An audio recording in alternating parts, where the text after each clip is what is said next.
Hello दोस्तों, जय श्री कृष्ण। आप सभी का स्वागत है वैदिक मन एस्ट्रोलॉजी यानी आपके अपने लाइव जीपीएस में। एक ऐसा लाइव जीपीएस जो आपको बताता है आने वाले समय काल के बारे में। और आज मैं डिस्कस करने वाला हूं वीकली होरोस्कोप के बारे में। 20 अप्रैल से लेकर 27 अप्रैल कैंसर लगन एंड मून साइन आपके लिए क्या लेके आ रहा है ये वीक है। अगर आपका कर्क लगन है, कर्क चंद्र राशि, तो आपके लिए बहुत इंपॉर्टेंट वीडियो होने वाली है, क्योंकि एक शिफ्ट, एक बिहेवियर शिफ्ट, एक साइकोलॉजिकल लेवल पे शिफ्ट हो रहा है। भगवान के ऊपर से जो विश्वास, ऐसा लग रहा है कि भाग्य को किसी ने क्षति पहुंचा दी है। कहते हैं ना कि शनि की नजर से हमेशा बचकर रहना चाहिए, वो तिरछी नजर, और राहु की चाल से हमेशा ध्यान पूर्वक चलना चाहिए। ये दोनों अगर बिगड़ जाएं तो राजा से रंग बना देते हैं, जीवन में दुविधा विविधाएं पैदा कर देते हैं। कुछ चीजें करने से आपको जो रिजल्ट मिल सकता है, कैंसर लगन एंड मून साइन आपके लिए अभी वो फ्रस्ट्रेशन का कारण बन रखा है। कहीं ना कहीं चीजें करने में डिले हो रही है, लेकिन यकीन मानो डिले है, डिलायल नहीं। लेकिन वो पेशेंस कहां से आएगा, वो सब्र कहां से आएगा, वो सब्र नहीं हो रहा है। कहीं ना कहीं चीजें बढ़ती हुई नजर आ रही हैं, चीजें इवॉल्व नहीं कर रही हैं। अभी हाथ में रिसोर्स है, सब कुछ है, लेकिन कर नहीं पा रहे हो, चीजें पूरी नहीं हो रही है। डिजायर कहीं ना कहीं रुक सी गई है, क्योंकि शनि का थर्ड एस्पेक्ट, कहते हैं ना शनि की नजर पे और राहु की चाल पे कभी शक नहीं करना चाहिए। वही स्थिति सेम आपकी बन रही है। शनि का नवम भाव में बैठना, अष्टम का मालिक नवम भाव में, कहीं ना कहीं भाग्य को क्षति पहुंचाएगा। लैक होंगी चीजें, आप एफर्ट मारने से भी चीजें पूरी नहीं होंगी। और थर्ड एस्पेक्ट कहां पड़ रहा है? डिजायर के घर पे, यानी कि इच्छा पूर्ति करने में आपको ट्रबल आएगा ही आएगा। रिसोर्स हो सकता है, सब कुछ ठीक हो सकता है, सब कुछ आपके हाथ में होने के बाद भी इच्छा पूर्ति करना आपके लिए महाभारत होगी।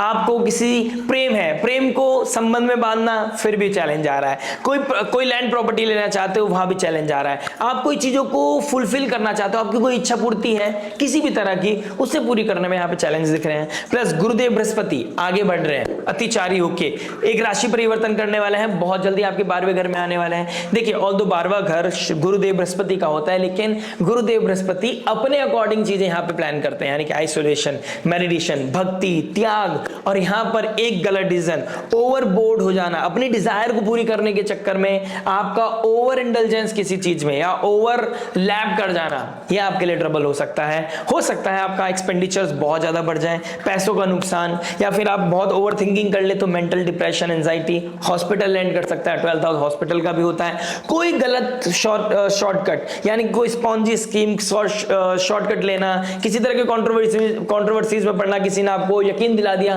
कि कुछ नहीं होगा, सब्र कर, यकीन मान, कुछ नहीं पंगा होगा, लेकिन क्या हुआ, आपको जेल जाना पड़ रहा है। इस तरह की स्थिति आपके साथ बन सकती है। तो आपको बहुत संयम नियम साधना रखते हुए, चीजों को ऑडिट करते हुए और भगवान पर भरोसा रखते हुए, देखिए कुछ चीज होगी तो भगवान की मर्जी से होगी। भगवान की मर्जी के बिना तो एक पत्ता भी नहीं हिलता। तो आपको इसमें आपको बहुत ज्यादा विश्वास रखना चाहिए। ये समय विश्वास का है, ये समय पेशेंस के टेस्ट होने का है, और इस टेस्ट में अगर आप फेल हो गए तो दिक्कत परेशानी आपके लिए बढ़ेगी और किसी के लिए नहीं। तो अपने लिए तैयार रहिए। बाकी इस वीक में क्या चेंजेस आ रहे हैं, कहां पर आप इमोशनल होने वाले हैं, कहां पर आप अपनी चीजें शेयर करने वाले हैं, कहां पर आप एक कोना पकड़ के आइसोलेशन में जाके झीकने वाले हैं, गुनगुनाने वाले हो, थोड़ा सा रोने वाले हो, कहीं पर अपने दिल की बात बाहर निकालने वाले हो, किसी के साथ शेयर करने वाले हो, किसी के साथ आप चीजों को बैलेंस करना चाहते हो, किसी के साथ चीजें ठीक करना चाहते हो, किसी के साथ कुछ चीजें क्लियर करना चाहते हो, वो सब होगा इस वीक में। क्या क्या होगा, कैसे होगा, हर एस्पेक्ट को टच करूंगा, यानी कि love, marriage, job, business, health, student life के बारे में बात करूंगा, रेमेडी के बारे में बात करूंगा। शुरुआत कर लेते हैं आपके लव से। देखिए, लव की बात करूंगा तो आपके 5th हाउस को देखना पड़ेगा। 5th हाउस के मालिक कौन बनते हैं? 5th हाउस के मालिक बनते हैं मंगल। मंगल कहां बैठे हैं? आपके 1st हाउस में। 5th हाउस का मालिक 1st हाउस में, बट नीच राशि का हो गया है, और नीच राशि का होने के बाद ट्राइन में किसके बैठा है? राहु और शनि के। तो एक एग्रेसिवनेस कहीं ना कहीं दिखाई दे रही है, पुरानी बातें हिट करती हुई नजर आ रही हैं, पुरानी बातों की वजह से तकलीफ, पुराना कोई बैड एक्सपीरियंस के चक्कर में आपकी ओवर थिंकिंग ट्रिगर कर रही है। ठीक है, आपके पास बात करने के लिए तो है, रिश्ते तो है, लेकिन रिश्तों में वो अपनापन फील नहीं हो रहा है। अपनापन भी फील हो रहा है, कोई कोशिश कर रहा है तो कहीं ना कुछ मिसिंग लग रहा है, या कोई डाउट आपकी नजर में क्या नाम है, आपके जहन में बैठा हुआ है कि ये मेरा साथ है, ये मेरे साथ है या नहीं है, मैं किधर जाऊं, मुझे किसका रास्ता पकड़ना चाहिए, मुझे किसकी तरफ जाना चाहिए। इस तरह की डुअलिटी, कोई पुरानी बात, कोई डर, फियर, फोबिया मुझे आप लोगों के लिए दिखाई दे रहा है। 5th हाउस का मालिक जब 1st हाउस में आ जाता है तो मल्टीपल ऑप्शंस दे देता है। ये 7 जून तक कहीं ना कहीं आप लोगों की दुनिया में कोई ना कोई भौकाल मचा के रखेगा, कोई ना कोई द्वंद्व बना के रखेगा। तो आप परेशान हो जाओगे कि मैं क्या चूज करूं, इधर जाना चाहिए, इधर जाना चाहिए, किसको चूज करना चाहिए, कौन मेरे लिए सही, कौन मेरे लिए गलत। तो यहाँ पर आपको किसी सब्जेक्ट मैटर एक्सपर्ट की एडवाइस लेना बहुत ज्यादा जरूरी है। अगर आप क्लैरिटी चाहते हैं तो कंपैटिबिलिटी चेक कराना बहुत जरूरी है। आपको यहाँ पर थोड़ा सा पेशेंस रखने की जरूरत है, क्योंकि ओवर थिंकिंग आपको हिट करेगी, जिससे आपका तबीयत खराब होगा, जिससे आप अपने भाग्य को कोसोगे, जिससे आप अपने फादर लाइक फिगर, बड़ों से आप कहीं ना कहीं विपरीत दिशा में जाओगे, उनसे एग्रेशन बढ़ जाएगा आपका, कहीं भी आपका मन नहीं लगेगा। चीजें क्या होगा उससे क्या होगा, आपकी अपनी भाषा, अपना संयम, अपना विवेक खराब हो जाएगा, डिस्टर्ब हो जाएगा। और डिजायर तो पूरी होंगी नहीं। अभी शनि का थर्ड एस्पेक्ट है, जब तक आप अपने डिजायर को पूरा करने में दिन रात एक नहीं कर दोगे, तब तक आपकी चीजें पूरी नहीं होंगी। आपको मेहनत करनी पड़ेगी, जस्टिफाई करना पड़ेगा कोई भी डिजायर को पूरी करने के लिए, और आपको अपने आप को क्लेम करना पड़ेगा कि आई डिजर्व दिस, जब जाके आपको यूनिवर्स वो चीज देने वाला है। तो ये वीक क्लैरिटी का है, ये वीक किसी से मिलने का है, ये वीक कहीं ना कहीं इमोशनल क्लींजिंग का है, ये वीक अपनी बातें शेयर करने का है, किसी के साथ रोकर बैठकर बात करना, ये चीजों का भी इस समय दिखाई दे रहा है। लेकिन इस चीज का ध्यान रखें, कितनी बात बोलना, कितनी बात बताना, कितनी बात चीजें शेयर करना जरूरी है। आपको अंदर भीतर मन से सही होना है, जिससे कि आपका अंदर एक ठहराव आ सके, बेचैनी खत्म हो सके। ये नहीं कि आप ज्यादा ओवर शेयरिंग करके अपने लिए ही तकलीफ या कोई दिक्कत परेशानी खड़ी कर ले। ठीक है, क्लैरिटी जरूरी है। भाग्य स्थान में बैठ के राहु, शनि और शुक्रदेव थोड़ा द्वंद्व मचा रहे हैं, थोड़ी प्रैक्टिकलिटी लेके आ रहे हैं। और मरकरी जो आपके सबकॉन्शियस माइंड का स्वामी है, वो नीच राशि में बैठा है। तो डे ड्रीमिंग से बाहर निकले। आपको आइसोलेशन बैठना, कानों में आईपॉड लगा के अपना सारा काम कर रहे हो तो, लेकिन फोकस होना चाहिए। अगर कोई बहुत इंपॉर्टेंट काम कर रहे हो तो एक समय में एक काम करें, आपके लिए ज्यादा बेहतर रहेगा। ओवर थिंकिंग करना और स्क्रीन स्क्रॉल करना से कोई काम नहीं चलेगा। You just want to make sure कि आप अपने ऊपर पूरा वर्कआउट कर रहे हैं, अपने आप को हील करने के लिए आप पूरा 100% दे रहे हैं। उधर जुपिटर का डायरेक्ट एस्पेक्ट आपके 5th हाउस पड़ा है, तो रिश्ता अभी तक बचा हुआ है। ठीक है, कोई भी रिश्ते से आप क्लैरिटी सीख कर रहे हैं तो इस समय आपके पास दोनों ऑप्शन है, आप किधर जाना चाहते हो। लेकिन जुपिटर 15 मई के बाद यहां चले जाएंगे आपके 12th हाउस में। That is the major concern कि वहां पर जाके क्या ट्रबल आने वाला है। वो अगर अभी इस समय आपने खुद को नहीं संभाला तो आने वाले समय में शायद हो सकता है चीजें बिगड़ जाएं, चीजें वियर्ड हो जाएं और आपको एक दूसरे का साथ छोड़ना पड़े। समझदारी से काम लीजिएगा। बात करते हैं मैरिज के बारे में। देखिए मैरिज क्या बता रही है। मैरिज की बात करूंगा तो 7th हाउस का मालिक कहां चला गया, 9th हाउस में। देखिए यहां पर 7th हाउस का मालिक 9th हाउस में चला गया, आइडियोलॉजी मैच नहीं करेंगी। दूसरी बात, ये वर्ड तो मैं हमेशा बोलता हूं, आइडियोलॉजी मैच नहीं करेगी, ये 2.5 साल आपको सुनने को मिलेगा। इसके साथ साथ इस बार क्या डिफरेंट हो रहा है, इस समय आपका पार्टनर बोलेगा मेरे अकॉर्डिंग उठना है, मेरे अकॉर्डिंग बैठना है, मेरे अकॉर्डिंग उठो, मेरे अकॉर्डिंग चलो। तो मेरे अकॉर्डिंग के चक्कर में वो मैं के चक्कर में ट्रबल आएगा, कहीं ना कहीं डिस्टर्बेंस क्रिएट होगा, कहीं ना कोई इच्छा पूर्ति होती चली जाएगी। क्योंकि 4th हाउस का मालिक 9th हाउस में बैठा है, तो आप कोई स्पिरिचुअल प्लेसेस पे जाना चाहते हो तो वहां की इच्छा बहुत जल्दी पूरी हो जाएगी। लेकिन आप कोई मेटेरियलिस्टिक लेवल पे कोई इच्छा चाहते हैं तो वो पूरी करने में आपको बहुत ज्यादा ट्रबल आएगा। तो ये समय स्पिरिचुअल इवॉल्व करने का बहुत अच्छा समय है। अपने पार्टनर के साथ मंदिर जाना, अपने पार्टनर के साथ खुद को इवॉल्व करना, भक्ति में थोड़ा लगना, दान दक्षिणा करना, ये आपके लिए बहुत अच्छा है। डोनेशन करें, लोगों को फीड करें, जो नीडी लोग हैं उनको फीड करने से बहुत अच्छा होगा। ठीक है, किसी के पैर में चोट लग गई है आपके आसपास, उनको मेडिकल कोई हेल्प देना आपके लिए बहुत अच्छा है। ये भी आपके मैरिड लाइफ के लिए बहुत अच्छा हो सकता है। हो सकता है आपके अंडर में कोई काम करता हो, उनके कोई घर में बच्चे को, उनको खुद को किसी के पैर में चोट लगी हुई हो, तो आप उनको हेल्प करें। आपका शनि बहुत ब्लेस करेगा आपको, यहाँ पर आपको ब्लेसिंग्स मिलेंगी। प्लस मंगल का डायरेक्ट एस्पेक्ट कहां पड़ रहा है, आपके 7th हाउस पे। मंगल का 7th हाउस पे एस्पेक्ट पड़ना, ये कहीं ना कहीं एग्रेशन, थोड़ा टर्मोइल, थोड़ा फ्रस्ट्रेशन ज्यादा दिखा रहा है, टर्मोइल ज्यादा दिखा रहा है, किसी ना किसी तरह की एक कृपा है, बस वही है। जुपिटर की 9th एस्पेक्ट जो पड़ रहा है ना, ये आपके परिवार की स्थिति को, आपकी मैरिड लाइफ को बचा रहा है। अदरवाइज वो टिक टिक टिक टिक टिक टिक टिक कोई चीजें नहीं हो रही है बाय नेचर, और आपका पार्टनर उस चीज को समझ नहीं रहा। ये चीजें मुझे कहीं ना कहीं आपके लिए दिखाई दे रही हैं। ठीक है, आपकी कोई ना कोई नो ना कहने की आदत, या फिर आपका ओवर गिविंग का रीजन बन सकता है आपके मैरिड लाइफ में ट्रबल, कि आप अपनों को छोड़कर दूसरे के ऊपर ऊपर ज्यादा ध्यान दे रहे हैं, ज्यादा ओवर गिविंग हो रहे हैं, और ऊपर से आप इमोशनल साइन है, तो ओवर इमोशनल होना भी अच्छा नहीं है। थोड़ा प्रैक्टिकलिटी, थोड़ा क्लींजिंग, थोड़ी क्लैरिटी आपके लिए बहुत जरूरी है। और ये वीक शायद आपके अपने पार्टनर की वजह से या कोई सब्जेक्ट मैटर एक्सपर्ट की वजह से, 9th हाउस कोई father like figure, subject matter expert, कोई गुरु, प्रीस्ट, साधु, महात्मा, एस्ट्रोलॉजर, किसी के थ्रू भी आपको एक क्लैरिटी मिलती हुई नजर आ रही है, जिससे कि आप प्रैक्टिकल हो जाएंगे, आप इवॉल्व करेंगे खुद को। और ये वीक स्पिरिचुअली इवॉल्व करने का तो बहुत ही शानदार वीक है, क्योंकि आप कहीं ना कहीं अनहेल्दी समझोगे खुद को, आपके ऊपर अपने ऊपर डाउट आएगा, ठीक है, आपका करेज डाउन जाएगा, आपके अंदर फियर होगा, पुरानी नाकामियां आपको याद आएंगी कि वो नहीं हो पाया था, वो गलती दोबारा ना हो जाए। इस समय में आपको सिर्फ दो ही जने साथ दे सकते हैं, एक तो आपके गुरु और एक आपके परमात्मा। तो गुरु मंत्र की चैंटिंग जो गुरु के द्वारा मिली गई है, या फिर आप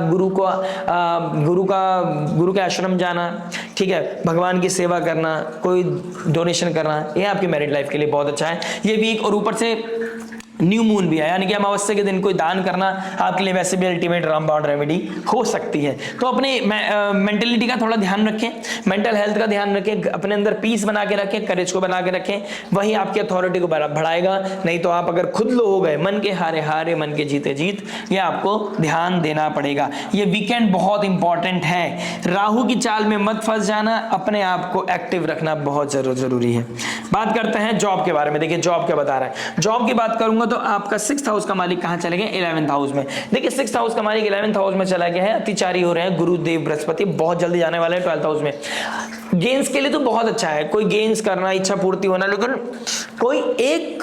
कोई अपनी ही आदत, क्योंकि गुरुदेव बृहस्पति है ना, और बृहस्पति गुरु है, देने का काम है उनका। और यहाँ पे आप देने की जगह अपने आप को मी समझ रहे हैं, मेरी वजह से मैं ही सब कुछ हूँ, मैं ही अथॉरिटी हूँ, मैं ही एवरीथिंग इज मी, तो वो वाली सिचुएशन आपको ट्रबल देगी ही देगी, यही आपके डाउनफॉल का कारण बन सकता है। तो आपको यहाँ पे किसी तरह के ईगो क्लैश से बचना है, ठीक है, ओवर नहीं करना है किसी चीज को भी लेके, ओवर कॉन्फिडेंट भी नहीं होना है, ठीक है, प्रैक्टिकल रहे और डाउन टू अर्थ रहे, अपने काम से काम करें, अपने काम से काम रखेंगे और ज्यादा किसी की बातों में, गप्पों में, गॉसिप्स में नहीं पड़ेंगे। जितना गॉसिप से दूर रह सकते हैं उस समय इतना अच्छा है। पुरानी बातें ये बात कर करके, याद कर करके स्थिति बिगड़नी है और कुछ नहीं होना है। हो सकता है इस समय आपका, अगर आप फीमेल है तो मेल पार्टनर आपका कोई रिलेशनशिप आपके जॉब में ट्रिगर हो सकता है, किसी के साथ आपका कनेक्शन बिल्डअप हो सकता है, या आप किसी से बहुत टाइम से बात करना चाहते थे, हो सकता है इस वीक में आप उनके साथ कोई ना कोई इनिशिएशन जरूर ले। बाकी बहुत कुछ मैटर करता है आपके नेटल चार्ट पर, दशा महादशा पर। बात करते हैं बिजनेस के बारे में। देखिए बिजनेस क्या बता रहा है, बिजनेस की बात करूंगा तो आपके 10th हाउस को देखूंगा, 10th हाउस का मालिक 4th हाउस में और 2nd हाउस का मालिक 10th हाउस में। Wow, what a great combination, यानी कि मंगल नीच राशि के हैं, अदरवाइज बहुत मतलब आपका नाम, नेम, फेम, प्रेस्टीज आपका होता है ऊपर, बहुत ऊपर। लेकिन अभी क्या कर सकते हैं, देखिए 2nd हाउस का मालिक 10th में आ गया। ब्रांडिंग कीजिए, पैसा कमाना है, ब्रांडिंग कीजिए, अपनी ब्रांडिंग करके, अपना पोर्टफोलियो दिखाकर, अपनी सोशल मीडिया में प्रेजेंस बनाकर आप जीवन में वो अचीव कर सकते हैं जो आपने सोचा भी नहीं होगा। जितना आप अपने आप को शो करेंगे, जितना आप सोशल मीडिया पे एक्टिव रहेंगे, जितना आप अपनी ब्रांडिंग कराएंगे, जितना आप बिजनेस को इवॉल्व करेंगे और विजन देखते हुए, उतना ज्यादा अच्छा आपके लिए हो सकता है। इस समय काल में आपको भैरव बाबा की आराधना जरूर करनी चाहिए। राहु शनि इस समय भाग्य स्थान में आपको थोड़ा ट्रबल दे रहे हैं, तो वहां पे भैरव बाबा की आराधना, देवी माँ काली माँ, भगवती माँ भवानी की आराधना करके आप अपने भाग्य को भी प्रोटेक्ट कर सकते हैं और अपनी नेम, फेम, अथॉरिटी, पोजीशन को भी प्रोटेक्ट कर सकते हैं और अपने आप को बिल्डअप कर सकते हैं। बिजनेस मामले में बहुत अच्छे सिनेरियो बना हुआ है, ओवर इंटेलिजेंस नहीं होना चाहिए और ओवर कमिटमेंट में नहीं करना है। जुपिटर देवगुरु बृहस्पति बहुत जल्दी भाग्य के स्थान का मालिक 12th हाउस में जाना है। अगर आप फॉरेन लैंड, फॉरेन पीपल, कोई फॉरेन कल्चर से इंपोर्ट एक्सपोर्ट या फॉरेन कल्चर के साथ कोई कनेक्टिविटी है, आपकी कोलैबोरेशन होने वाला है या प्लानिंग कर रहे हैं, माइंड ब्लोइंग, मतलब बहुत अच्छी अपॉर्चुनिटी आप लोगों के लिए दिखाई दे रही है। पुरानी बातों की वजह से अपना कॉन्फिडेंस शेक ना करें, जितना हो सके कॉन्फिडेंस के साथ आगे बढ़ें और अपने भाग्य के बेस पर कोई काम न करें। Effort is very very very much needed if you want to achieve something in your life ना। इस समय काल में अगर आप भाग्य से भी सपोर्ट चाहते हैं तो भाग्य के भरोसे नहीं बैठना, जब आप खुद करने लग जाओगे, जब आप हैबिचुअल हो जाओगे, जब आपको पेन नहीं लगेगा, आपको फ्रस्ट्रेशन फील नहीं होगी, कोई रुकावट नॉर्मल लगने लगेगी, तब जाके आपका भाग्य ऐसे शाइन करेगा, आपको पता भी नहीं चलेगा, क्योंकि वो 7th हाउस का मालिक भी है। वो ऐसी कोलैबोरेशन, ऐसी सिक्योरिटी देगा आपके बिजनेस को, आपको खुद ही दिखने लगेगा कि मैं बहुत जल्दी एक बड़ा बिजनेसमैन, एक अच्छा बिजनेसमैन बन जाऊंगा। बात करते हैं हेल्थ के बारे में। देखिए हेल्थ क्या बता रहा है। हेल्थ की बात करूंगा तो आपके फर्स्ट हाउस का मालिक कहां पर बैठे हैं? फर्स्ट हाउस के मालिक चंद्रमा बन रहे हैं। चंद्रमा कहां जा रहे हैं? शनि को याद करेंगे, शनि के साथ जाएंगे, 8th हाउस में जाएंगे, तो थोड़ा सा मेंटल इश्यू दिखाई दे रहा है। और 6th हाउस का मालिक 11th हाउस में। तो अगर आपको शुगर है, बीपी के प्रॉब्लम है, तो आपको ट्रबल आ सकता है। शुगर इंटेक का ध्यान रखिए, प्लस पानी कंज्यूम ज्यादा करना है, क्योंकि ये वीक, देखिए मैं कह रहा हूं ना, प्रेशर पड़ेगा, स्पिरिचुअली इवॉल्व करोगे, भगवान में फेथ भी बढ़ेगा, रो भी सकते हो, थोड़े परेशान भी हो सकते हो, किसी से कुछ बातें शेयर भी कर सकते हो, ठीक है, शेयरिंग भी होगी, कुछ चीजें आप दिखाओगे भी, इमोशनली क्लींजिंग करोगे अपने आप को, तो इट टेक्स अ लॉट, मतलब समझ लो ये एनर्जीज नॉर्मल नहीं है, तो आपको अपने ऊपर थोड़ा साधना करनी पड़ेगी, पानी को ज्यादा पीना पड़ेगा, जितना पानी पी सकते हैं फ्रस्ट्रेशन कम होगी, जितना आप अपने आप को हैबिचुअल बना सकते हैं, रनिंग करना, वॉक करना, जिम करना, बहुत अमेजिंग काम करेगा आपके लिए, मतलब एक तरह का बूस्टअप है आपके लिए। अगर आप ये कर लेते हैं तो आपके लिए माइंड ब्लोइंग काम करेगा। और अगर आपको हेल्थ अलाउ नहीं करती, आप ज्यादा रनिंग नहीं कर सकते, तो अपने आप को प्रोटेक्ट करें, मेडिकल हेल्प लेते रहें, प्लस पानी पीते रहें। चांदी के गिलास में पानी पीना, अगर आपका स्पेशली मून साइन है कर्क, तो चांदी के गिलास से पानी पीना आपके लिए बहुत बहुत बहुत इंपॉर्टेंट है। पानी पीते रहें चांदी के गिलास से, शांति आती रहेगी, आपके अंदर कामनेस आएगी। भाग्य सपोर्ट करें ना करें, लेकिन अंदर से कोई ज्वाला नहीं उगेगी, आप अंदर से बेचैन नहीं होंगे, ठीक है। अंदर की बेचैनी ही सभी विपरीत स्थितियों का कारक बनती है, ठीक है। बात करते हैं स्टूडेंट लाइफ के बारे में। देखिए स्टूडेंट लाइफ क्या बता रहे हैं। स्टूडेंट की बात करूंगा तो आपके 5th हाउस का मालिक 1st हाउस में बैठा है। देखिए अपनी आइडेंटिटी को प्रोटेक्ट करके रखिए, नहीं तो ट्रबल आ रहा है, ठीक है। डिजायर के चक्कर में आप ट्रबल खाओगे, अब गलती करोगे, आप नीचे गिरोगे। 100% बनी नहीं बनना है कि मैं दौड़ना चाहता हूं, मैं उड़ना चाहता हूं, मैं बस रुकना नहीं चाहता। कभी कभी रुकना बहुत अच्छा होता है, आप रुक जाए। इस समय ओवर थिंकिंग ना करें, किसी को लेके आप किसी को चेज ना करें, जितना हो सके चेज को रोक दें, अपने ऊपर मंथन करें, एक कोने में बैठ के सोचे तो सही। मैंने लास्ट वीक में बोला था, इवॉल्व करें खुद को, भगवान पे भरोसा तो करें, खुद पे भरोसा तो दिखाएं कि मेरे से ज्यादा कोई इंपॉर्टेंट कैसे हो सकता है, मेरे से ज्यादा कोई मेरी मेंटल हेल्थ से इंपॉर्टेंट कोई कैसे हो सकता है। बीमार ना बने, हेल्दी बने। प्लस आपको एक चीज का ध्यान रखना है, अपने खाने पीने का बहुत ज्यादा ध्यान रखना है। फूड इनटेक क्या कर रहे हैं आप? जंक फूड तो नहीं खा रहे, स्टमक रिलेटेड कोई इश्यू हो सकता है, क्योंकि सैटर्न का 10th एस्पेक्ट 6th हाउस में पड़ रहा है। कोई ना कोई हेल्थ ट्रबल मुझे दिखाई दे रही है आप लोगों के लिए। तो स्टूडेंट लाइफ वालों के लिए मैं कहना चाहूंगा कि आपको अपने इमेज का, अपनी साइकोलॉजी का, अपने कॉन्फिडेंस का ध्यान रखना है। जितने कॉन्फिडेंट रहोगे उतना ज्यादा आपके लिए अच्छा रहेगा। ओवर कॉन्फिडेंस नहीं रखना है, कॉन्फिडेंट रखना है, कॉन्फिडेंट अपने आप को कि मैं कुछ भी कर सकता हूं, लेकिन मैं चल के कुछ नहीं दिखाऊंगा। मैं अपने आप से शेर कभी नहीं दिखाता। गधों के दौड़ में शेर नहीं दौड़ा करते, क्योंकि उनको पता है कि ये गधे कौन है और मैं कौन हूं, ठीक है। तो वो आपने देखना है। बस 10th हाउस में सूर्य आप गड़बड़ कर सकता है, फादर के साथ ट्रबल कर सकता है और सीनियर्स के साथ ट्रबल कर सकता है। वही है कि आपको ओवर शो नहीं करने, किसी को चेज नहीं करना है। मेंटल हेल्थ पे ध्यान दो बच्चों प्लीज। और अपने अगर कोई अल्कोहल, स्मोक और किसी तरह की इस तरह की चीजें करते हो तो दिस इज द वीक जब आप इमोशनल क्लींजिंग, फिजिकल क्लींजिंग कर सकते हो, बॉडी क्लींजिंग कर सकते हो, माइंड बॉडी सोल को हील कर सकते हो। और भरणी नक्षत्र में जैसे ही न्यू मून लगेगा तो आप एक ओल्ड पैटर्न को रिलीज करते हुए एक न्यू इनिशिएशन अपनी लाइफ में कर सकते हैं। चलिए बात करते हैं रेमेडी के बारे में। रेमेडी क्या हो सकती है आपके लिए?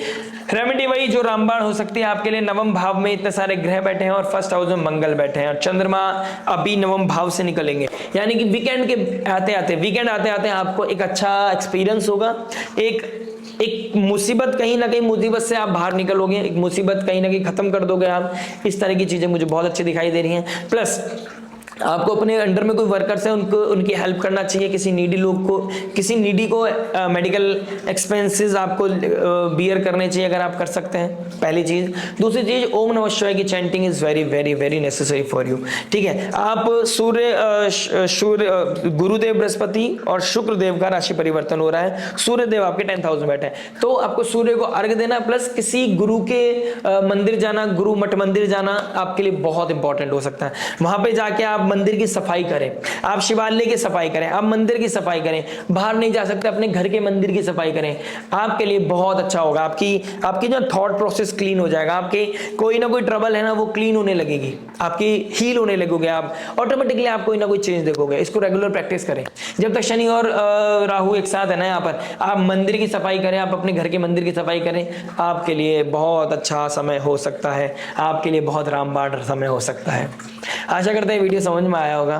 कुछ नहीं समझ में आया होगा तो आप कमेंट में कर सकते हैं, मैं कोशिश करूंगा कमेंट पर रिप्लाई करने की। बाकी अगर आप पर्सनल कंसल्टेशन चाहते हैं तो दिए गए नंबर पर आप मुझसे कंसल्ट कर सकते हैं। मिलते हैं नेक्स्ट वीडियो में। टिल देन नमस्ते, राधे राधे, प्रणाम।